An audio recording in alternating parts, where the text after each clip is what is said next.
if you don't make a lot of money, but you got wait. Whoa. But anyway, I don't. What happened? Hold on a second. Hold on. Yo, Kayla, your arms look long as shit. You scared the shit out of us when you came up here. How are you? You have to unmute. Hello? Yeah, no, your arms look super long. You scared the out of us when you came up here. Like, well, hi. Look, I can't hear you. Welcome to the panel. What is happening? Damn, I think she just hacked us. Two people that are struggling, when they get together, guess what what's going to change? Their struggle is just going to be together now. And no disrespect, again, I'm not saying all. I give you one more time.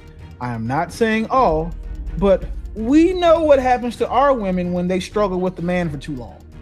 So if the baseline is struggle, and then they get together and they're still struggling, the odds of them lasting long is even slimmer than it wouldn't be if they were struggling when they got together. The only thing that I disagree with is that wedding shit. I really want poor people to let this wedding shit go. You don't have any money. Your parents ain't got no money to pay for it. Why are you having these huge weddings? We need to be packing the courthouse because you don't have enough money to pay for a wedding and pay for a house or whatever future you're going to have together. My white counterparts, their parents are paying for the weddings. They pay for that whole wedding. Right? Their parents are paying for the weddings. Their parents are paying for their first car. Their parents are paying they're giving down payments for their home. Down payments for the house. They're setting them up. Yes. So even though it may be a struggle, because mind you, at the end of the day, they still struggle in marriage. Yeah.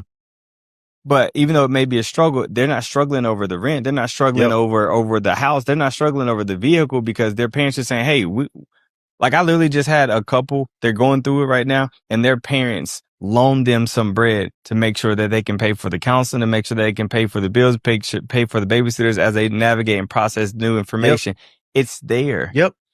So whenever you come from a poverty-stricken mindset, yes, community, or even family, when you think about getting married, you think about you're going to carry the weight of this marriage. Yep. And then you start looking at the numbers. Yep. And how much things cost. Yep. And that could stop anybody in their tracks. Well, hold on. Hold on, Slim. Right? And because then you're forced to make a decision. All right, but what if we just go ahead and pay the 75 to 150 to go down to the courthouse, get this done?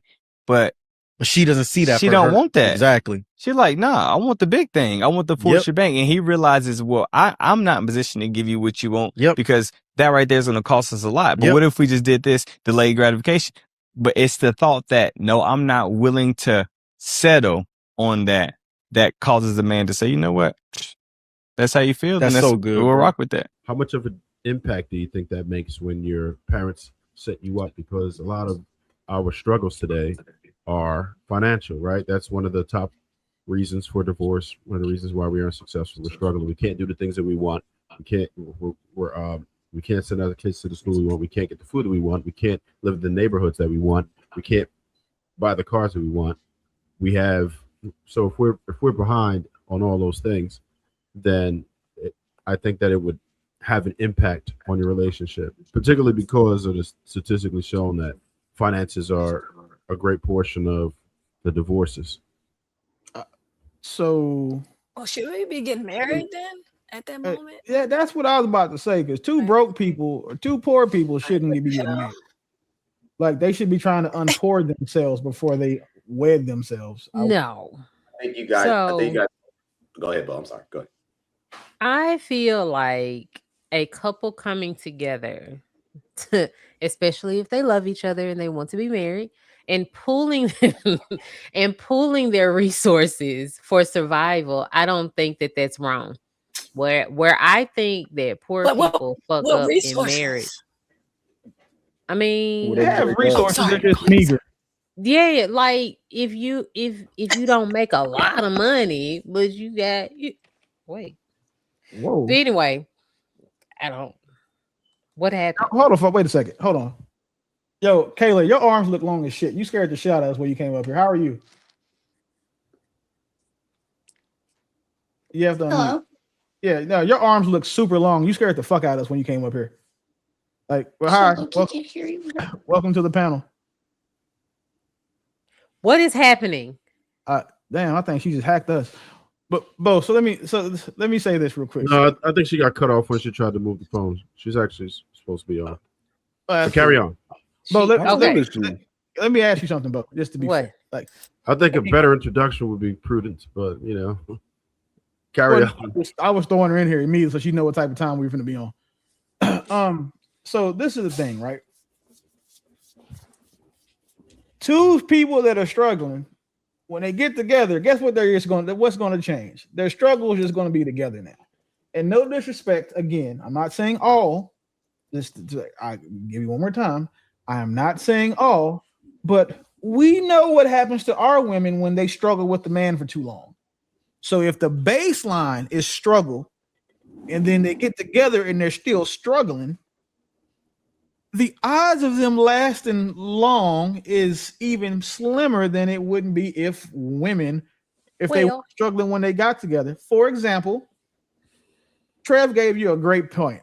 Finances is one of the main reasons for divorce. Mm-hmm. But when you look at that statistic and they ask the men, like, was it a sudden change that happened? There's some, but the majority of those financial struggles are just long, ongoing financial struggles that existed pre-marriage.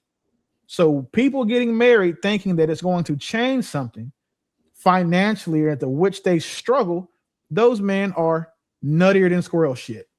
Because we understand that, again, our job as men is to provide. And really what provide means to a lot of women is to alleviate them of the burdens of adulthood. Financially, shelter-wise, those things. A nigga who was broke beforehand is not just miraculously going to get married to you and be able to do those things for you because he couldn't do them before. That's like y'all telling niggas, I'm not doing no wife shit until we get married. Like, that's how crazy that sounds. But that's not what. I didn't get a chance to finish my point.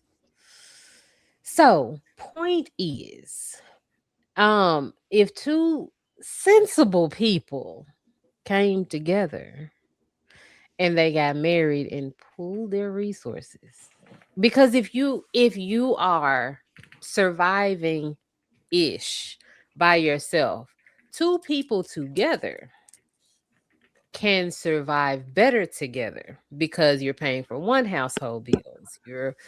You all can help each. I'm just saying, like, this can be this can be a sufficient situation because you have a little money, I got a little money. Let's put that together and have a little more money.